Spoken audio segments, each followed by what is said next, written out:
আসসালামু আলাইকুম প্রিয় বন্ধুরা, দেশীয় প্রবাসে যে যেখান থেকে দেখছেন প্রত্যেককে শুভেচ্ছা জানাচ্ছি। কৃষি জীবন থেকে আশা করছি সবাই ভালো আছেন। ঢাকায় শুরু হয়েছে মাসব্যাপী জাতীয় বৃক্ষমেলা এবং সেই বৃক্ষমেলাতে মেলায় সবচেয়ে বেশি আকর্ষণ যে ফলটা, সেই ফলটা হলো আম। এখন নানা প্রজাতির বিদেশি আমের যে বাহার, সেই আমই কিন্তু প্রত্যেকটা স্টলের চেহারাকে বদলে দেয়। আর সেই যে বিদেশি আম, সেই আমের যেই চিত্র, সেটি নিয়েই আমরা আজকের প্রতিবেদনটি সাজিয়েছি। আজকের প্রতিবেদনটিতে মূলত আমরা আম নিয়েই কথা বলবো, বিদেশি জাতের আম নিয়ে কথা বলবো, দেশি জাতের আম নিয়ে কথা বলবো এবং এই যে বৃক্ষমেলায় যে আমের গাছ এসেছে, আমের চারা, সেগুলোর দাম কেমন, সেগুলোর উপরে একটা আইডিয়া দেওয়ার চেষ্টা করব। আমি সুনির্দিষ্টভাবে কোনো নার্সারির নাম সাজেস্ট করব না এবং আরেকটা কথা জানিয়ে দিই, আমি কিন্তু ভাই কোনো চারাও বিক্রি করি না। আমি কৃষি জীবনে একজন সাংবাদিক হিসাবে যেভাবে ভিডিও করার দরকার সেভাবেই করার চেষ্টা করি। সেটির ভালো মন্দ সব মিলিয়েই কিন্তু কথা বলার চেষ্টা করি। এখন ভালো মন্দ জাজ করার দায়িত্ব আপনাদের এবং আপনারা দেখে, পাঁচটা দেখে একটা কিনবেন। কোনো জাত বা কোন জাত আপনার পছন্দ কোনটি, সেটি আপনারা দেখে আপনাদের মতো করে কিনবেন। অনেকেই আমাকে ফোন করে জানতে চান যে আসলে আমি চারা বিক্রি করি কিনা, এই চারাটা আছে কিনা। আমি চারা বিক্রি করি না, এটি হচ্ছে প্রথম কথা। দ্বিতীয়ত হচ্ছে, আমি আজকের যে ভিডিওটা বলেছি যে সাজাবো সব বিদেশি আম, এই যে দেখছেন এই আম হচ্ছে কিং অফ চাকাপাত। এখানে অনেক রকমের আম আছে, তো সবচেয়ে বেশি যেটি চোখে পড়ে সেটি হচ্ছে Chiang Mai king of king of চাকাপাত। এই দুইটা থাই জাতের আম অনেক বেশি চোখে পড়ে। এর বাইরে নানান প্রজাতির বিদেশি আম রয়েছে। ব্রুনাই কিং আছে, তারপরে হচ্ছে নামডকমাই আছে, আলফনসাস আছে, তারপরে হচ্ছে আমরা আরও যেই থাই ভ্যারাইটি, আমেরিকান ভ্যারাইটি, বিভিন্ন ভ্যারাইটির যে আমগুলো আছে, সেই আমগুলোই কিন্তু এবারের প্রদর্শনীতে অনেক বেশি জায়গা পাচ্ছে।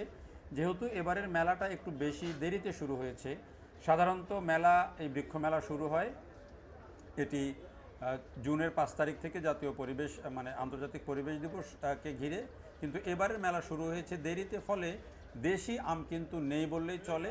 মেলাতে এমনিও দেশি আম প্রদর্শনীর জন্য খুব বেশি আনা হয় না। দেশি আমটা যেহেতু কালারফুল না, দেশি আমে যেহেতু অত রং হয় না, এই কারণে আমরা দেখি যে দেশি আম খুব বেশি আনা হয় না। কিন্তু দেশি আমের চারা প্রচুর পরিমাণে বিক্রি হয় মেলায়। কিন্তু প্রদর্শনীর জন্য আমরা যেটি দেখি সেটি হচ্ছে যে বিদেশি আমগুলো অনেক বেশি আসে এবং সেখানেই আমি বলছি যে এই জাত কয়েকটা, চিয়াংমাই, তারপরে হচ্ছে ব্যানানা ম্যাঙ্গো, ব্রুনাই কিং, তারপর হচ্ছে 4 কেজি বলে অনেকে, নামডকমাই আছে, এইসব আমগুলোই বেশি আসে এবং এই আমগুলো যেহেতু অনেক কালারফুল, টবে অনেক বেশি পরিমাণে ধরে। এখন যেহেতু মেলাটা হচ্ছে ঢাকায় এবং ঢাকায় যে বৃক্ষমেলা, এটির একটা প্রধানতম টার্গেট থাকে ঢাকার যে ছাদ কৃষি যারা করেন, ছাদ বাগান যারা করেন, তাদেরকে যেহেতু টার্গেট করা হয়, ফলে এই যে টবে আম এই পরিমাণে ধরে, সেটি কিন্তু মানুষকে বোঝানো অনেক বেশি সহজ হয় এই যে বিদেশি আমগুলোর ক্ষেত্রে।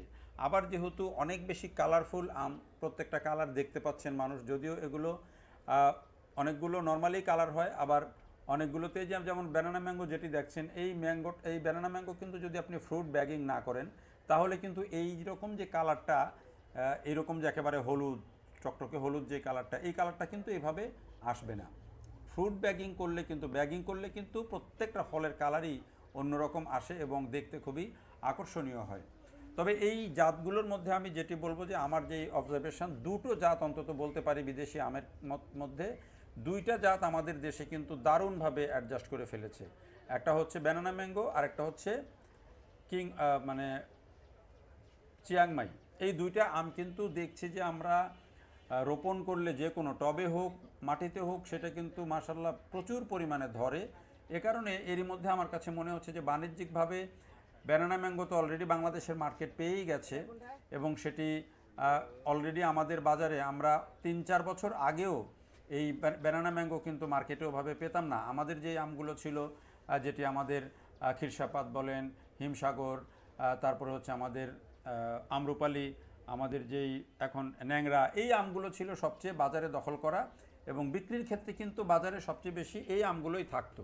তো সেই আমগুলোর জায়গায় এখন আমরা দেখছি যে দেশি আমের পাশাপাশি বিদেশি আম, ব্যানানা ম্যাঙ্গো কিন্তু এখন হর হামেশাই। এবং এবারে কিন্তু ব্যানানা ম্যাঙ্গো আমরা মার্কেটে দেখেছি 90 থেকে 130 টাকার মধ্যে কিন্তু খুব ভালো কোয়ালিটির ব্যানানা ম্যাঙ্গো পাওয়া গেছে। মাত্র 2-3 বছর আগেও কিন্তু ব্যানানা ম্যাঙ্গো যেহেতু একটা বিদেশি আম, সেই আমটা কিন্তু আমরা দেখেছি যে 200-250 টাকা কেজি বিক্রি হচ্ছে। কিন্তু এখন সেটির দাম কিন্তু আমাদের নর্মাল যে আম্রপালি আম সেগুলোর দামের মতোই হয়ে গেছে, আমাদের যে হাড়িভাঙ্গা আম সেগুলোর দামের মতোই হয়ে যাচ্ছে। তবে একটা সুবিধা হলো যে আমাদের যেই আম সেই আমের স্বাদটা কিন্তু অনেক হাই লেভেলের, বিশেষ করে আমাদের আম্রপালি এবং আমাদের যেই হিমসাগর, এই দুইটা আমের যে টেস্ট এবং হাড়িভাঙ্গা আমের যে টেস্ট, সেই আমের স্বাদের সাথে কিন্তু আমি যতই আমাকে কেউ বোঝানোর চেষ্টা করেন, বিদেশি আমের এই স্বাদ কিন্তু মিলবে না। ব্যানানা ম্যাঙ্গো একটা টেস্টি আম, কোনো সন্দেহ নেই, কিন্তু আমাদের আমের যে মিষ্টতা, আমাদের আমের যে ঘ্রাণ, আমাদের আমের যে স্বাদ, সেইটার সাথে কিন্তু এই বিদেশি একটা আমও কম্পিটিশন করে আমার বিশ্বাস পারবে না। ফলে আমাদের আমের যে বাজার, সেই বাজার কিন্তু আমাদের আমের আছেই। মানুষ, আপনি দুধ দিয়ে আম দিয়ে ভাত খাওয়া বলেন, দুধ দিয়ে আম দিয়ে ওই চিরামুড়ি খাওয়া বলেন, এইটার ক্ষেত্রে কিন্তু এখন পর্যন্ত আমাদের 1 নম্বর চয়েস হচ্ছে হিমসাগর আর হচ্ছে আপনার আম্রপালি।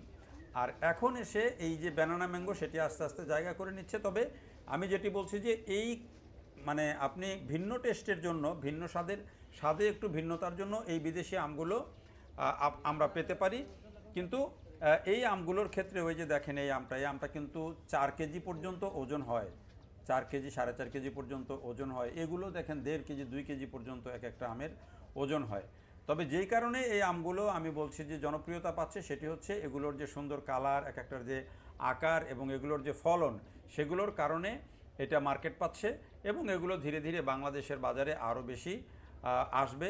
বিশেষ করে ছাদ কৃষিতে এটি কিন্তু, বা ছাদ বাগানে কিন্তু এটি মানুষ অনেক বেশি চয়েস করছেন, যেহেতু ছাদ বাগান হচ্ছে মানুষের শখের বাগান, এবং শখের বাগানে মানুষ সাধারণত এমন ফল রাখতে চান যেই ফলটা দেখতে আকর্ষণীয়, যেই ফলটা দেখলে বাচ্চারা মজা পায়, নিজেরা মানে একটা আনন্দ পায়। সেই রকম এই কারণে কিন্তু এই বিদেশি আমগুলো মার্কেট পাচ্ছে। আর বাণিজ্যিকভাবে বিদেশি আম যেটি বলছি যে ওই দুটি মার্কেট পাচ্ছে।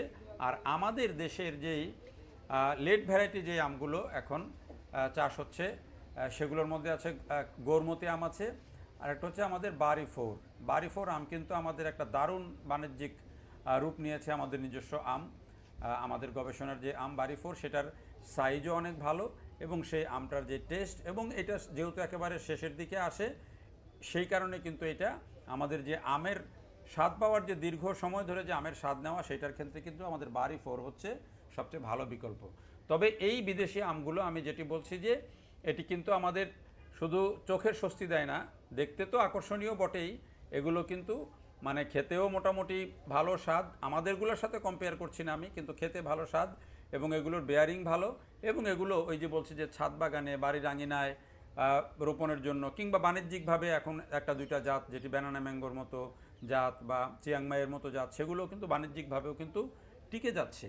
ফলে আগামী দিনে আমাদের আমের যেই বাংলাদেশে যে হিউজ প্রজাতি আছে, তার সাথে এই বিদেশি আমগুলো জায়গা করে নিবে, তাতে কোনো সন্দেহ নেই। এই আমের আমসহ যেই গাছগুলো, সেগুলো আমি দেখেছি 10,000 টাকা পর্যন্ত দাম আছে, দাম চাইছে। তবে চারা গাছও আছে এবং দেশীয় যে আম, সেগুলোর চারা গাছও কিন্তু এই জাতীয় বৃক্ষ মেলায় পাওয়া যাচ্ছে। দেখার জন্য সবাইকে অনেক ধন্যবাদ।